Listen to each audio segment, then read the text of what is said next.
Hello friends, welcome back to my channel Dhrubatara. আশা করি তোমরা সকলে ভালো আছো। আমিও খুব ভালো আছি। আজকে আমি অনেক দিন পর তোমাদের জন্য একটা নতুন ভিডিও নিয়ে এসেছি। আজকের ভিডিওটা না একটু অন্যরকম, একটা খুব মিষ্টি গল্প তোমাদের আজকে আমি শোনাবো, যেটা আমার জীবনেরই একটা পার্ট বলতে পারো।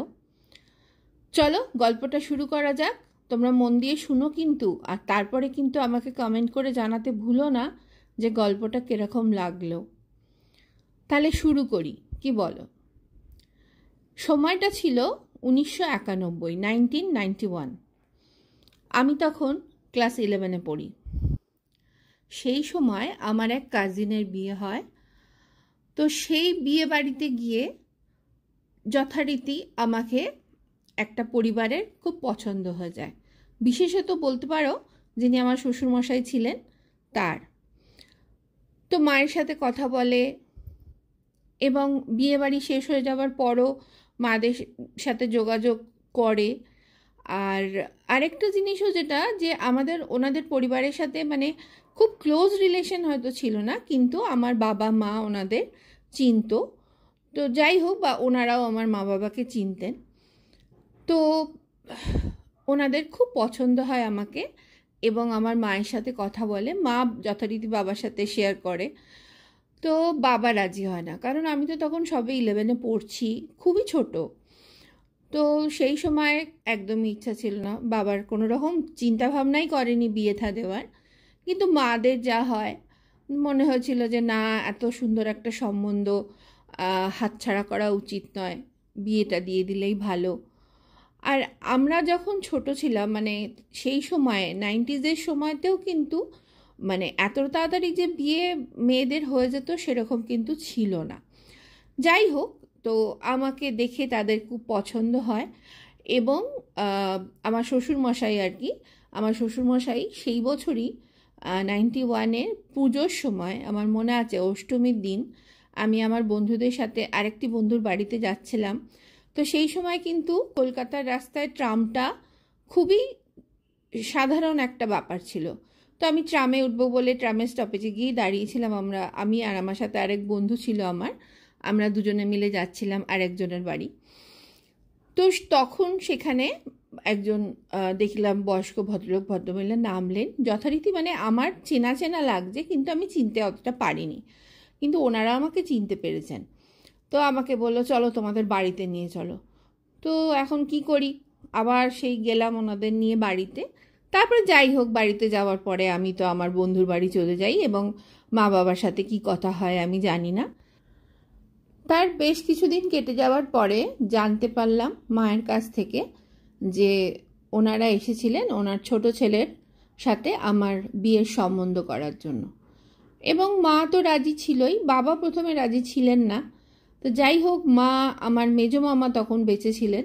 তো মেজো মামার সাথে কথা বলে বাবাকে কনভিন্স করে যথারীতি আমাদের বিয়ের ঠিক হয়ে গেল।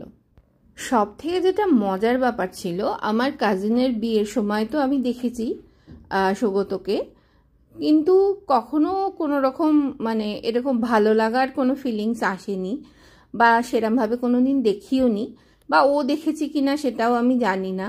কিন্তু আমার কাজিনের বিয়ের পরে যেমন সবাই ভাই বোনরা মিলে সবাই সিনেমা দেখতে যায়, তো আমাদের ওই সেই দাদা থিয়েটার দেখাতে নিয়ে গিয়েছিল বিবাহ বিভ্রাট, আমার মনে আছে।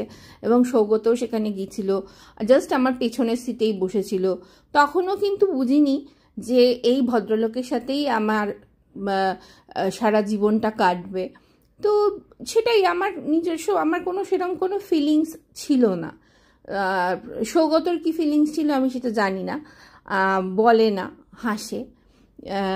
কিন্তু যাই হোক, তো তখন কিছু হলো না। তার পরের বছর গিয়ে 92-তে 31 জানুয়ারি আমাদের বিয়ে ঠিক হয়ে গেল, এবং আমরা দুজনে 7 পাকে বাঁধা পড়লাম। বড়দের আশীর্বাদ নিয়ে আমাদের জীবনের চলা শুরু হলো। এবং আমরা তখন কলকাতাতেই মা বাবার শ্বশুর শাশুড়ি সবার ছত্র ছায়ায় আমরা আমাদের লাইফ শুরু করলাম। কিন্তু মজার ব্যাপার আরেকটা জিনিস হলো, 92-এ আমাদের 31 জানুয়ারি বিয়ে হলো, আর 15ই ফেব্রুয়ারি আমার মনে আছে সৌগতর একটা অ্যাপয়েন্টমেন্ট লেটার ঢুকলো, যেটা ছিল অনেক বছর আগে দিয়েছিল ইন্টারভিউ কোথাও টাটা স্টিলের, সেইখানে চাকরির লেটারটা ঢুকলো।